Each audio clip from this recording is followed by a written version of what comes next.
I'm Sarah, 34 female. I live in a quiet suburban town in a modest two-bedroom apartment that I worked incredibly hard to afford on my own. For the past 12 years, I've been a senior accountant at a mid-sized tech firm, the kind of stable, respectable job my father always preached about but never really seemed to respect when it was mine.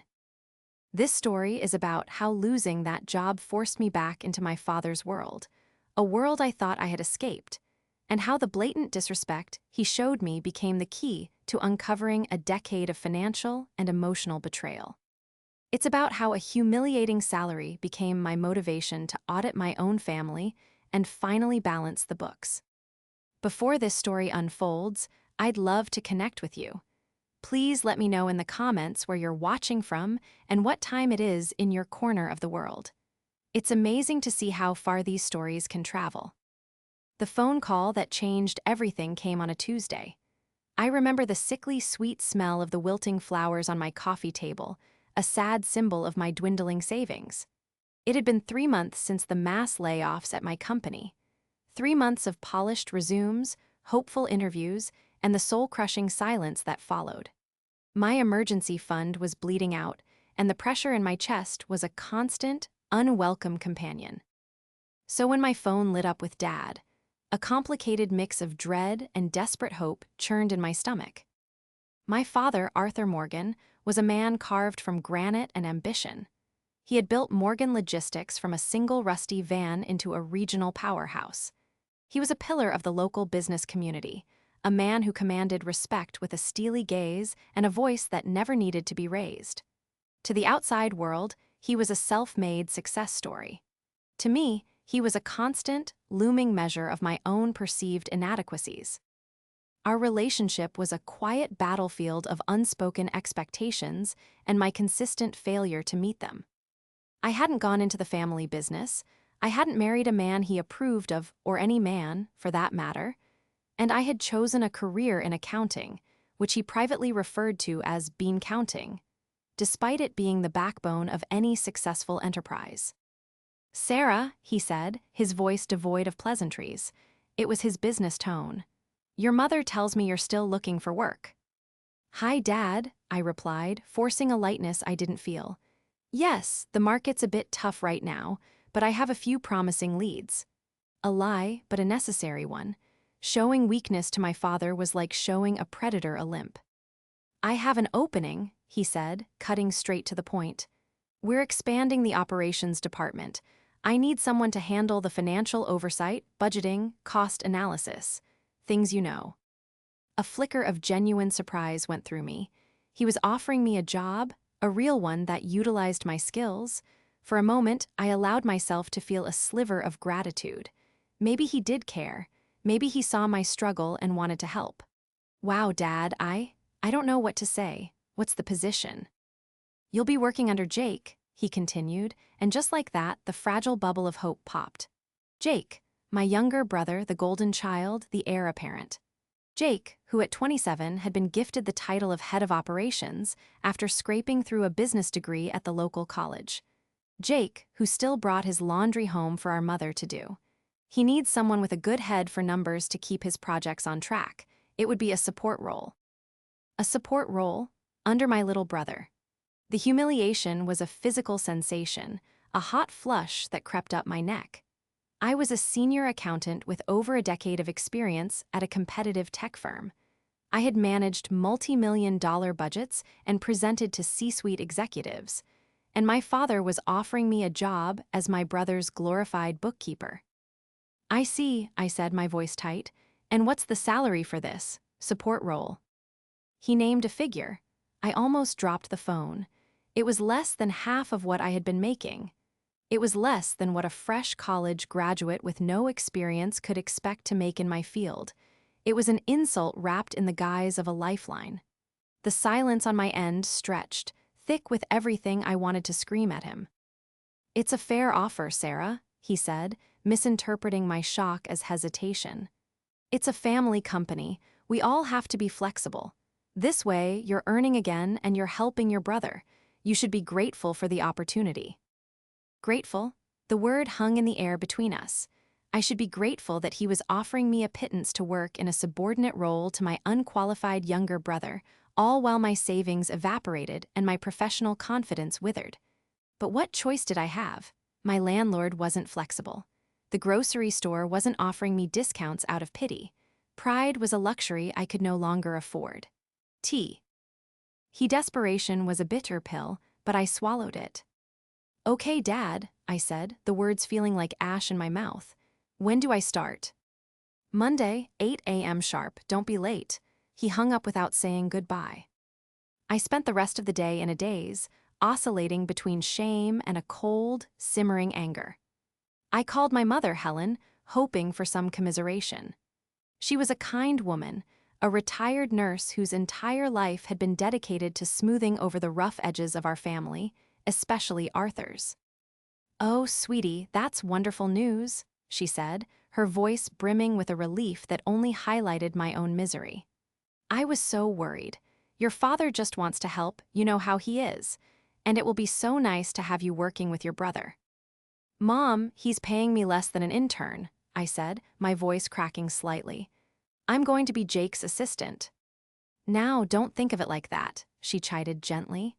"It's a foot in the door. Just work hard and show your father what you can do. He'll see your value. He's always been so proud of you, deep down."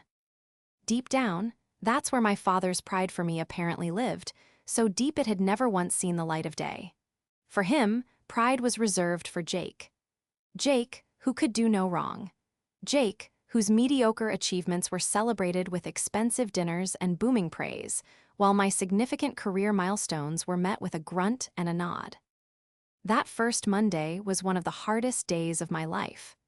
I walked into the Morgan Logistics building, a place I had only ever visited for holiday parties, and felt like a complete stranger. The office manager, Diane, a woman who had been with my father for 30 years and had known me since I was a child, gave me a look of pure pity. "Sarah, honey," she said in a low voice, handing me a stack of paperwork. "It's good to see you." The unspoken words hung in the air. "I'm so sorry it's under these circumstances."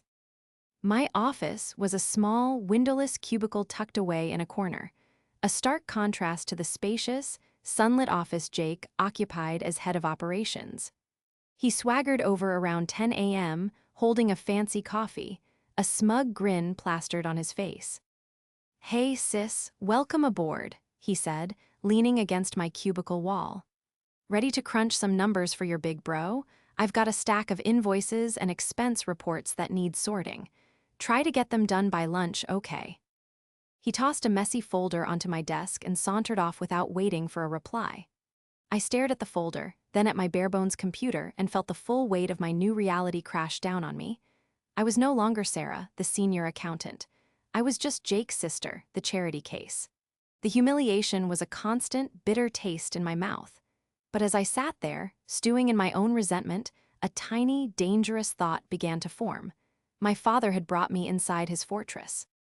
He had given me a low-level position out of a twisted sense of familial duty, but in doing so, he had also given me access. And I was very, very good with numbers. The first paycheck was the catalyst. It wasn't that I didn't know what to expect. My father had been brutally clear about the salary on the phone, but seeing the number on the direct deposit notification, the tangible proof of my demotion, was a different kind of sting. After taxes, it was barely enough to cover my rent and utilities. My grocery budget would have to be slashed, my student loan payments switched to the minimum, and any semblance of a social life would be a distant memory. I was 34 years old, a highly skilled professional, and I was living on a wage that felt punitive. That evening, I sat in my small apartment, staring at my banking app, the glow of the screen illuminating my face in the dark. The number was so small, so dismissive. It wasn't just about the money, it was about the value my father had assigned to me. To him, my 12 years of experience, my specialized skills, my dedication and work ethic, all of it was worth less than half of what he paid my brother, who I knew for a fact spent most of his afternoons playing online golf simulators in his large office. The humiliation was a physical ache. At work, I was subjected to 1,000 tiny indignities every day. Jake would call me Miss Moneybags or the human calculator in front of other employees. He'd hand me his personal receipts for expensive lunches with friends, new golf clubs he'd labeled as client entertainment, and tell me to make them work. I was essentially his personal bookkeeper, cleaning up the messes he was too lazy or incompetent to handle himself.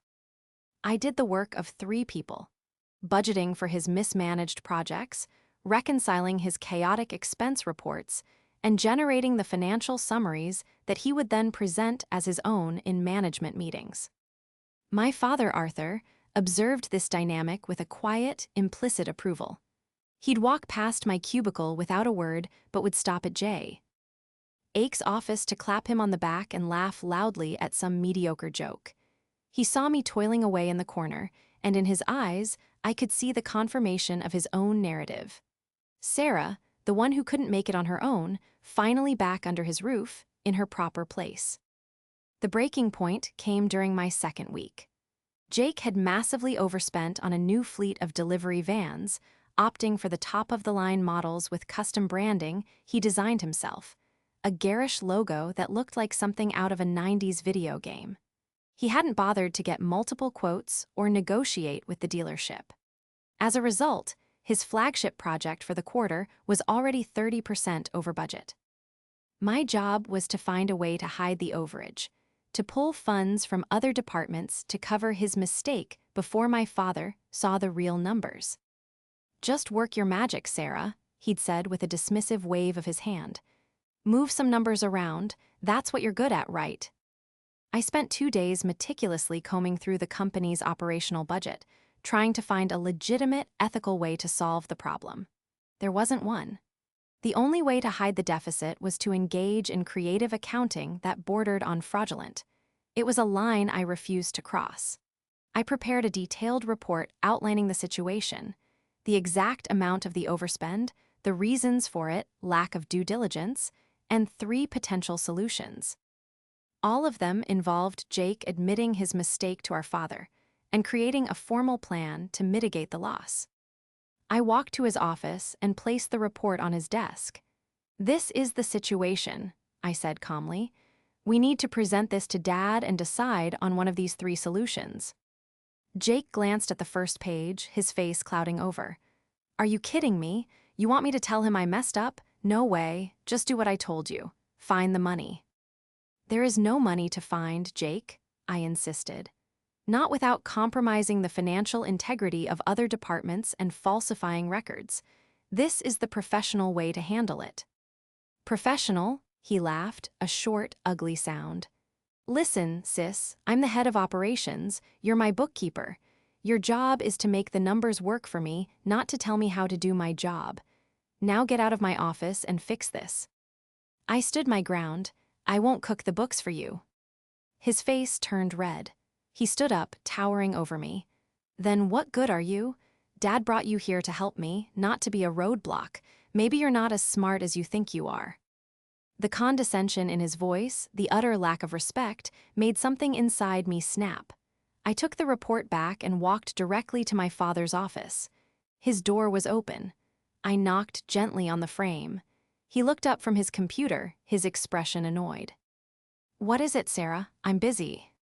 "I need to talk to you about the vehicle acquisition budget," I began, my heart pounding. "There's a significant overspend that needs to be addressed." Before I could explain further, Jake appeared behind me, his face a mask of faux concern. "It's all good, Dad. Sarah was just confused about some of the numbers. She's still getting the hang of how we do things here. I've got it under control." He shot me a look that was pure venom. My father looked from me to Jake, and without a moment of hesitation, he sided with his son. "Sarah," he said, his voice laced with disappointment, "your job is to support your brother, not to run to me with every little problem. He is your superior. If he says it's handled, it's handled. Now go back to your desk and let him do his job." He dismissed me with a wave, turning back to his screen. I stood there for a moment, completely frozen. He hadn't even looked at my report. He hadn't asked a single question. He had simply taken the word of his incompetent son over a professional accountant with more than a decade of experience.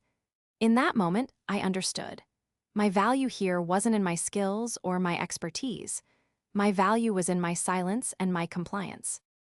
I was here to be a safety net, to quietly enable Jake's success and absorb his failures, all for a pittance that barely kept me afloat. I walked back to my cubicle, the report still in my hand. The anger was gone, replaced by a chilling clarity. The humiliation wasn't just a feeling anymore, it was a tool. My father and brother thought they had put me in a box, a tiny, powerless corner of their world. They saw me as weak, desperate, and grateful. They were about to find out how wrong they were. They paid me a humiliating salary, but they had given me a front row seat to the inner workings of their kingdom. And I knew, with absolute certainty, that this kingdom was full of secrets. My price wasn't just the insultingly low number on my paycheck. It was the access that came with it, and I was going to make them regret every single cent. The decision to start digging wasn't a dramatic, movie-like moment. It was a slow burn, born out of the quiet fury that simmered in my cubicle day after day.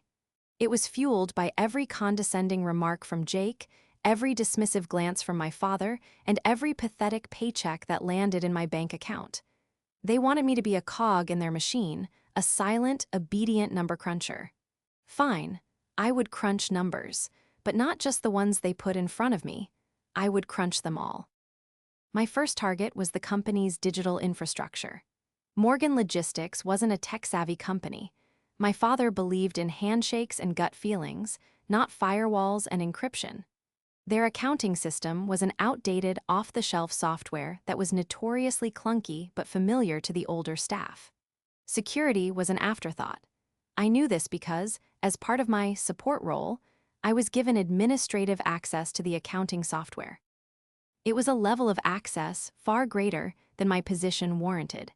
A careless oversight born of their assumption that I was just there to process Jake's expense reports. They had given me a set of keys, assuming I would only use them to open the petty cash drawer. They had no idea I was planning to unlock the vault. The problem was the payroll files. They were kept on a separate, password-protected server. Only my father, Jake, and Diane, the office manager, supposedly had access. It was the one area of the company's finances that was intentionally walled off. Naturally, it was the first place I wanted to go. My opportunity came on a Wednesday afternoon. My father and Jake were out of the office, schmoozing a potential client at a golf course. A business development trip that I knew from Jake's credit card receipts was 90% leisure and 10% business. Diane was in the break room, organizing the monthly birthday celebration, a task she performed with the solemn dedication of a drill sergeant. The office was quiet. I navigated to the server login screen. A simple box prompted for a username and password. I tried the obvious first. User, Arthur. Password, Morgan Logistics. Access denied. I tried birthdays, anniversaries, our old street address. Nothing. My father wasn't a sentimental man, but he was a creature of habit and ego. His passwords were likely something simple, something that reinforced his own sense of importance. I remembered something from years ago, a family dinner where Jake was bragging about his first company email address. My father had lectured him about password security, a hypocritical rant about not making things too obvious. It should be something memorable, but not personal, he had boomed. Something strong, like the first truck I ever bought, a 1985 Kingfisher. My fingers flew across the keyboard. User, A. Morgan. Password, Kingfisher 1985. Access granted. My heart hammered against my ribs. I was in. A series of folders appeared on the screen: employee records, tax documents, executive compensation, and the one I was looking for, payroll history. I clicked on it. A list of every employee, past and present, appeared in alphabetical order. My own name was there. So was Jake's. I held my breath and opened the file for Morgan Jake. The numbers on the screen made me feel dizzy. His starting salary 5 years ago, fresh out of college with a 2.5 GPA, was higher than my current, humiliating wage.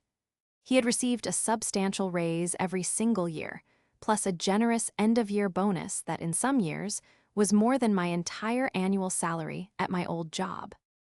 His current compensation package, including benefits, car allowance, and bonuses, was astronomical. It was the salary of a seasoned executive at a major corporation, not a 27-year-old running his father's company into the ground. My hands were shaking as I navigated to my own file. I didn't have one. Of course, I wasn't a salaried employee. I was on a contract, paid hourly, with no benefits, no vacation time, no security. My status was a formal declaration of my temporary, insignificant place in the company. But it wasn't just my file I was looking for. I remembered working for my father for 2 summers during college. I was an assistant, doing filing and data entry. He had paid me minimum wage, lecturing me about the value of $1. I found the archived payroll from those years. I opened the folder from 15 years ago. Morgan, Sarah, and right below it, Morgan, Jake. Jake had also worked a summer job a few years after me when he was the same age. He had been a warehouse assistant. I clicked his file from that summer. My jaw dropped. For the same entry-level, summer hire position, my father had paid a teenage Jake nearly double what he had paid me. The breath left my lungs in a painful rush. This wasn't a recent development. This wasn't about my layoff or my father doing me a favor. This was a pattern, a deep-seated, systemic pattern of discrimination that stretched back to my childhood. The message was clear, written in dollars and cents across years of data. Jake was an investment. I was an expense. All didn't stop there. I needed more. I had to know how deep the rot went. I began to look at other employees. I focused on the women who had been with the company for years, women like Diane. I compared their salary histories to their male counterparts in similar roles. The disparity was stark and undeniable.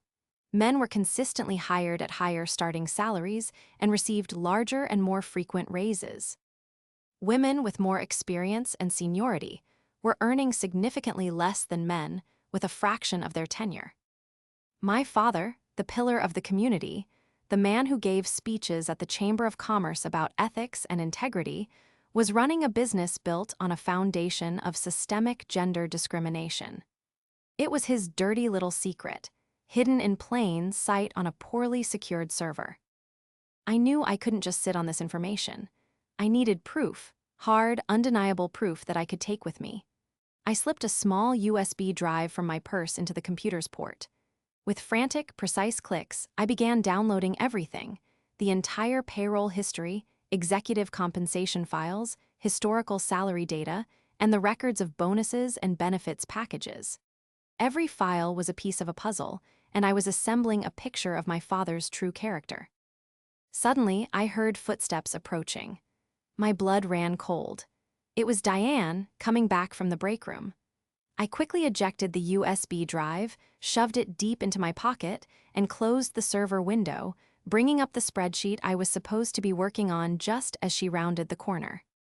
"Still at it, honey?" she asked, her voice kind. "Don't work too hard, there's cake in the break room." "Thanks, Diane," I said, my voice surprisingly steady. "I'll be there in a minute." She smiled and walked away. I let out a shaky breath, my hand protectively covering the USB drive in my pocket. It felt warm, like a small, sleeping dragon. They thought they had given me a meaningless job in a dark corner. They thought I was beaten, but they had made a fatal error. They had left a door unlocked, and I had just walked out with the blueprints to their downfall. The digital skeleton key had opened more than just a server. It had opened my eyes. And now, I was going to open everyone else's. The USB drive in my pocket felt like a brand. For the rest of the day, I was paranoid, convinced that my father or Jake could somehow see my guilt. Every time one of them walked past my cubicle, my heart leaped into my throat. But they didn't notice a thing. To them, I was just Sarah, the quiet accountant, diligently toiling away on their messy spreadsheets. Their obliviousness was its own kind of insult, and it fueled the cold resolve that was solidifying in my gut. That night, I didn't sleep. I sat at my small dining table, my personal laptop open, the contents of the USB drive displayed on the screen. It was a labyrinth of numbers, but to me, it was a story. A story of a decade, more, even, of deception, favoritism, and blatant, calculated injustice. I began to organize the data, creating my own master spreadsheet. I was no longer just an accountant, I was a forensic investigator, and my own family was the subject of the audit. I created columns for employee name, gender, position, hire date, starting salary, and year-over-year compensation changes. The more data I entered, the clearer the picture became. It was methodical, deliberate, and undeniable. The gender pay gap was the most shocking part. I cross-referenced employees with similar job titles and responsibilities. A male project manager with 5 years of experience was making, on average, 25% more than a female project manager with 10 years of experience. The women in administrative roles, the backbone of the company, were consistently and dramatically underpaid. Diane, the office manager who had dedicated 30 years of her life to my father's company, who knew the business inside and out, was earning less than men in mid-level management who were half her age and had a quarter of her institutional knowledge. I felt a surge of protective fury on her behalf, and on behalf of all the other women whose loyalty had been repaid with disrespect. But the most painful data points were the ones closest to home. I created a separate tab titled Morgan Family Disparity. I charted my own salary history from those college summers against Jake's. Then I added Jake's official company salary history, starting from the day he was hired. The graph was a steep, aggressive upward climb of raises and bonuses. Next to it, my own current wage was a flat, pathetic line at the very bottom of the chart. The numbers told a brutal story. My father hadn't just paid Jake more. He had used the company as a personal slush fund to enrich his son. Jake's car allowance was enough to lease a luxury SUV. His expense account was filled with charges for lavish dinners, expensive gadgets, and weekend trips that had no conceivable connection to logistics management.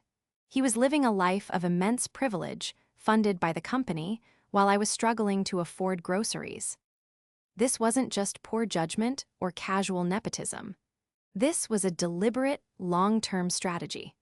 Arthur was systematically inflating his son's lifestyle and artificially padding his professional history, all while demonstrating a pattern of undervaluing not just me, but every woman who worked for him.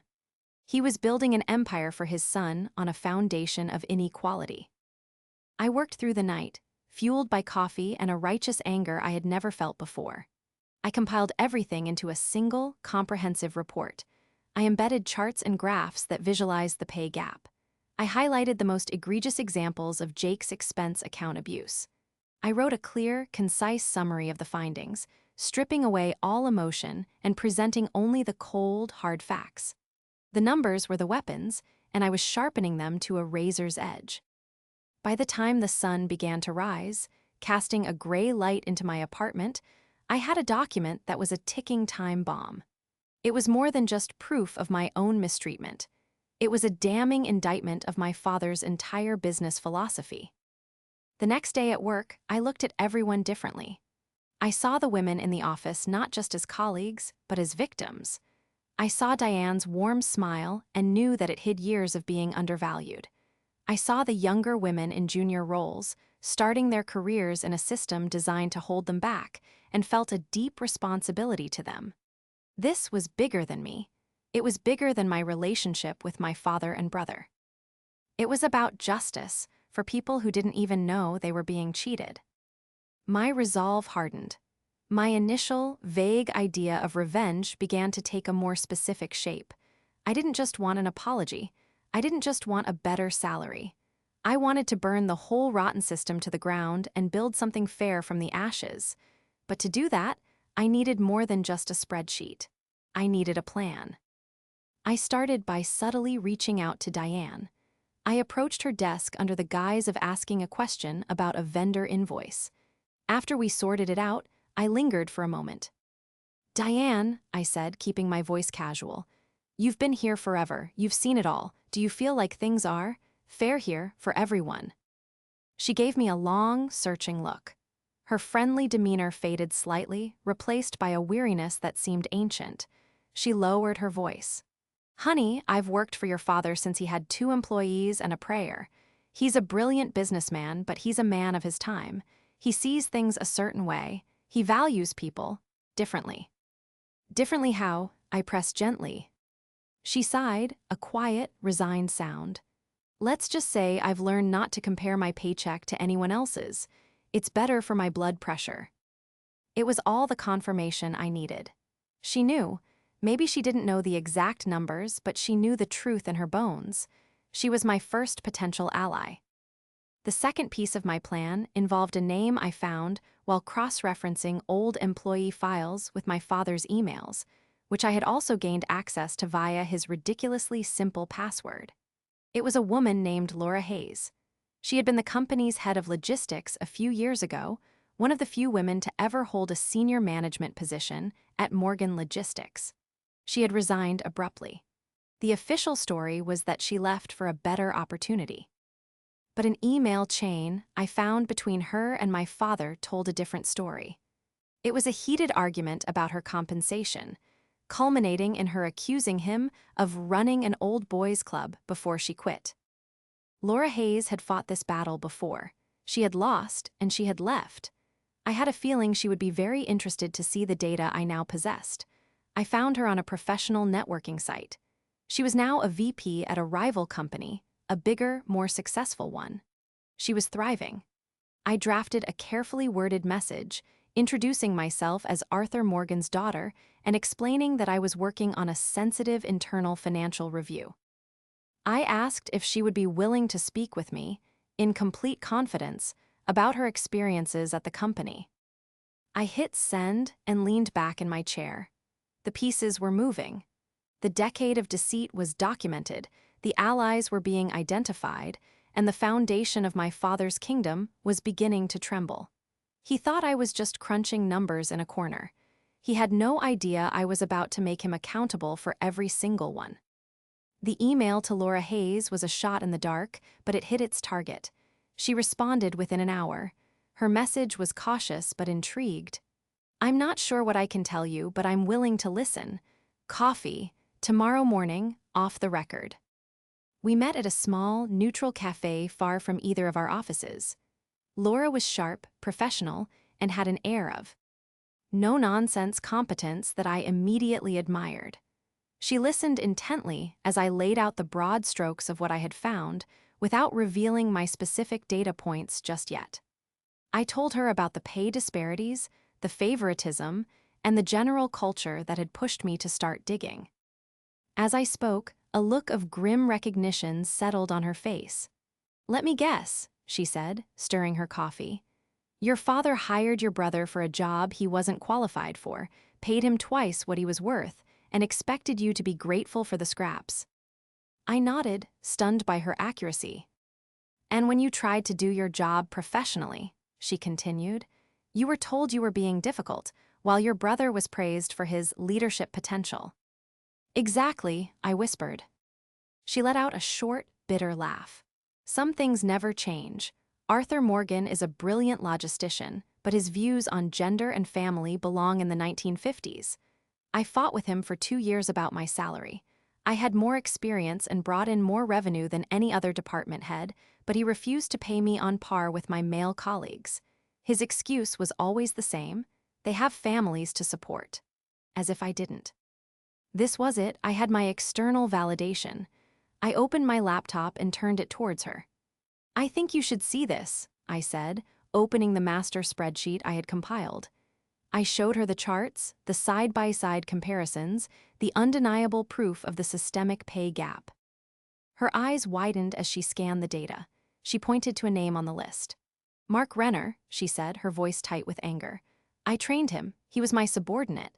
I see here that when I left, your father promoted him to my old position and gave him a 30% higher starting salary than I ever made." She leaned back, shaking her head in disbelief. "That son of a gun. I knew it was bad, but I never knew it was this deliberate. This is a class action lawsuit waiting to happen, Sarah." The word lawsuit hung in the air.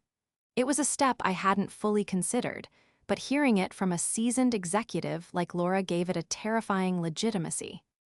"What do you want to achieve with this?" she asked, her gaze sharp and analytical. "I want justice," I said, the words feeling more real than ever before. "For me, for Diane, for you, for all the women he's undervalued.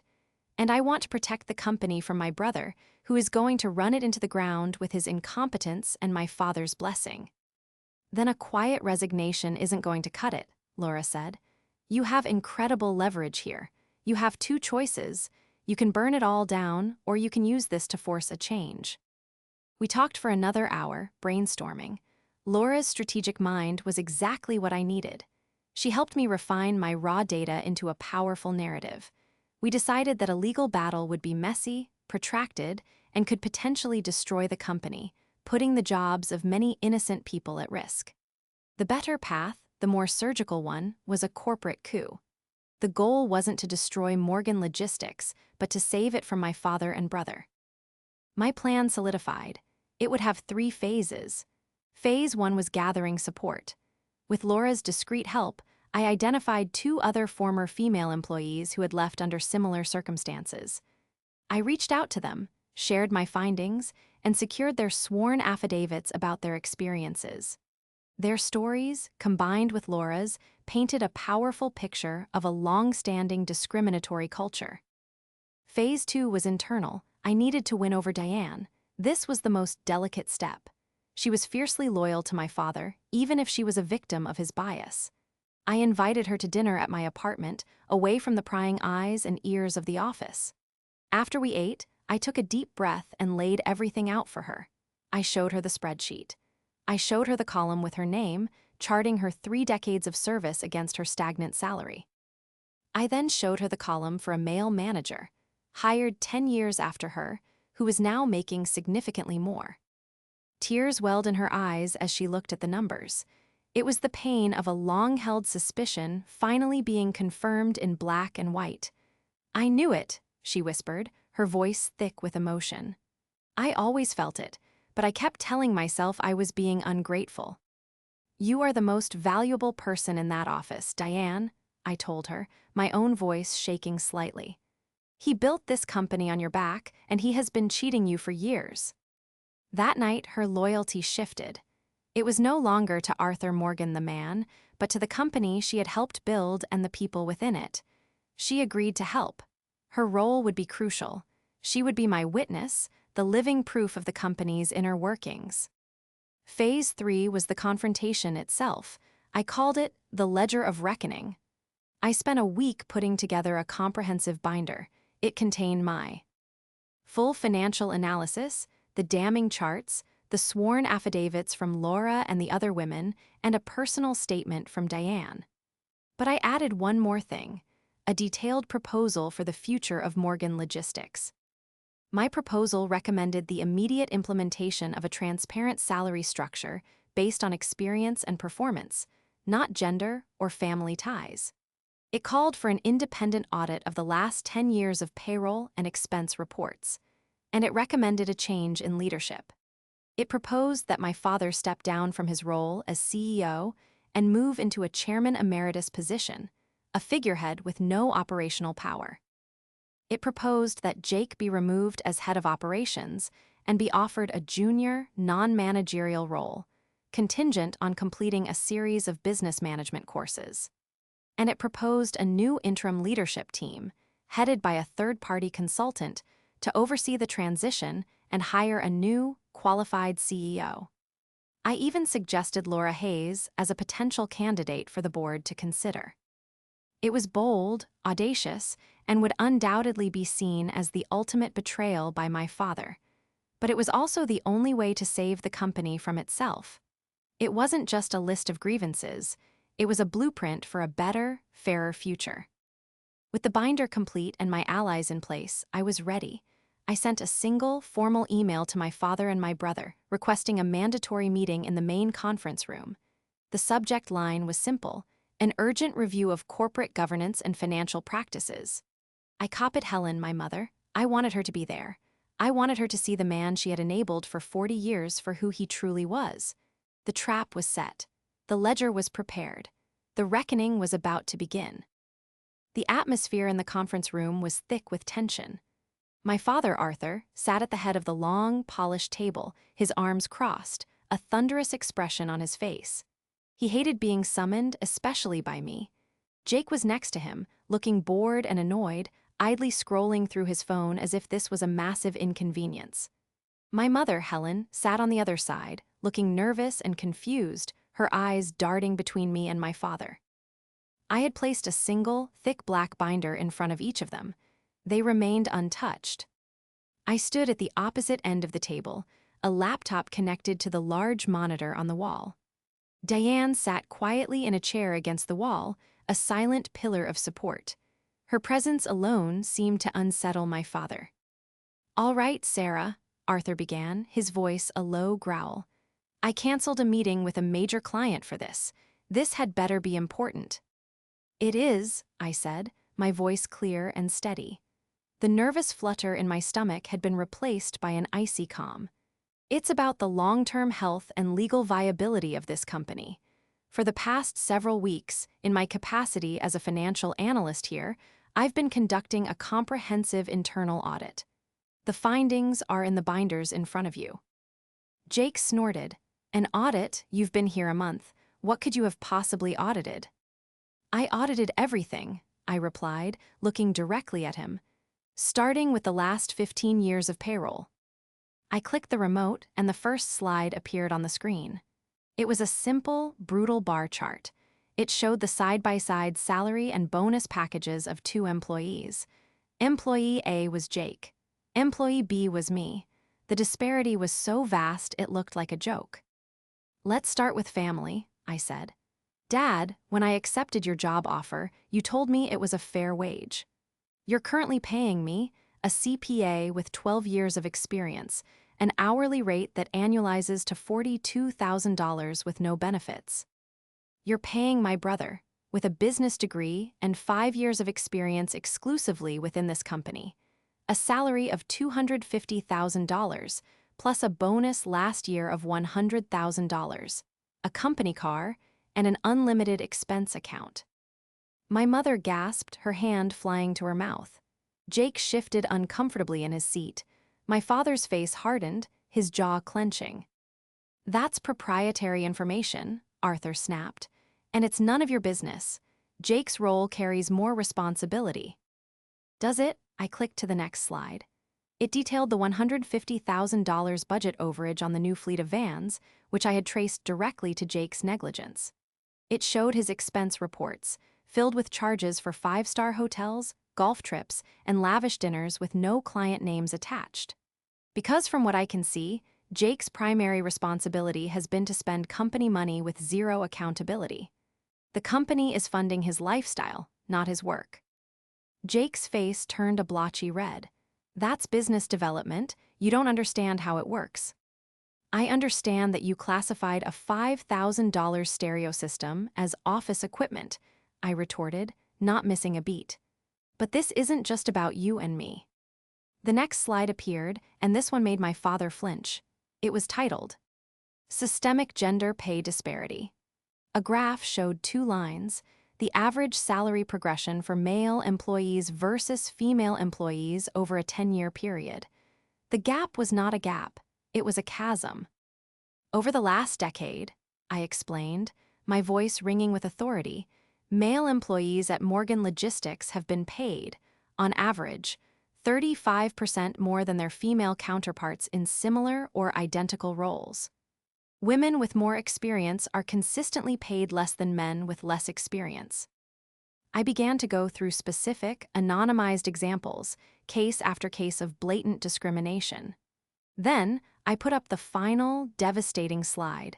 It was a photo of Laura Hayes. "Many of you remember Laura," I said. "She was the best head of logistics this company ever had. She resigned 5 years ago. I have a sworn statement from her detailing her battle to be compensated fairly. When she left, you replaced her with her male subordinate at a salary 30% higher than she was ever paid." I paused, letting the weight of the information settle in the silent room. My father was pale, his usual commanding presence completely gone. He looked old and tired. "What you have done, Dad," I said, my voice softening slightly but losing none of its steel, "is create a company culture so discriminatory, so legally exposed, that it could be destroyed by a single lawsuit. The documents in that binder, the data, the sworn affidavits from 3 former female managers, the statement from Diane, are a plaintiff's attorney's dream." "This is a family matter," Arthur whispered, his voice hoarse. "Why would you do this?" "Because it's not just a family matter," I countered. "This is about Diane, who has given you 30 years of her life and has been underpaid for most of them. It's about every woman who works here. And it's about the future of this company, which you are handing to a man who is unqualified and entitled." My mother finally spoke, her voice trembling. "Arthur, is this true?" My father couldn't look at her. He just stared at the table. I walked over and opened his binder to the last section. "This isn't just about tearing things down, it's about building something better. The last tab contains a proposal, a path forward." I laid out the terms. His move to chairman emeritus, Jake's demotion, the implementation of a fair and transparent compensation structure, and the hiring of an independent firm to conduct a full audit and oversee the leadership transition. Jake finally erupted. "This is ridiculous. She's trying to steal the company. Dad, are you going to let her do this?" My father finally looked up, his eyes meeting mine. In them, I saw a flicker of the powerful man he once was, now trapped and defeated. He knew he had no move left to make. I had him. The numbers had him. "She's not stealing the company, Jake," my mother said, her voice surprisingly firm. She had been reading the proposal while we argued. "She's trying to save it." She looked at my father, her expression one of profound disappointment. "We are going to do what she says, Arthur. We are going to fix this, all of it." It was the first time in their 40 years of marriage that I had ever heard her use that tone with him. It wasn't a request, it was a command. My father, the granite man, finally crumbled. He deflated in his chair, a silent admission of defeat. The final audit was complete. The books were open, and the balance of power in the Morgan family and at Morgan Logistics had just shifted forever. The aftermath of that meeting was not a loud explosion, but a series of quiet, seismic shifts. There was no shouting match, no dramatic walkout. There was only a heavy, stunned silence as the reality of the situation settled in. My father, for the first time in his life, was not in control. He agreed to everything. The fight had gone out of him, replaced by a deep, weary resignation. The first change was Jake. Faced with the reality of a demotion to a junior role where he would have to report to a real manager, his ego couldn't handle it. He quit the next day, storming out of the office after a short, bitter argument with my father. He accused me of being jealous and vindictive, of ruining his life. He called our mother a traitor for siding with me. He left town a week later, moving to a different state to find his own path, funded, I later learned, by a personal loan from our mother, a final, misguided act of maternal pity. I felt a strange sense of relief. The company was better off without him, and frankly, so was I. My father, true to his word, began the process of stepping down. He announced his retirement, effective immediately, framing it as a long-overdue decision to spend more time with his family. He moved into the chairman emeritus role, a title with no power, and rarely came into the office. Our relationship is fractured, perhaps irreparably. We speak, but it's strained and polite. He looks at me with a mixture of resentment and a strange, grudging respect. He built an empire, and in the end, his own daughter, the bean counter, was the only one who knew how to save it. I didn't want the CEO job myself. That was never my goal. My proposal was about fairness, not power. We followed the plan to the letter. We brought in an outside consulting firm headed by a sharp, impartial woman who specialized in corporate restructuring. They began the formal audit and the search for a new CEO. My first act, with the board's newfound approval, was to address the wage issue. I worked with the consultants to design a new, transparent salary matrix based on role, experience, and performance. Every employee's compensation was reviewed. The day the adjustments went into effect was the most satisfying day of my career.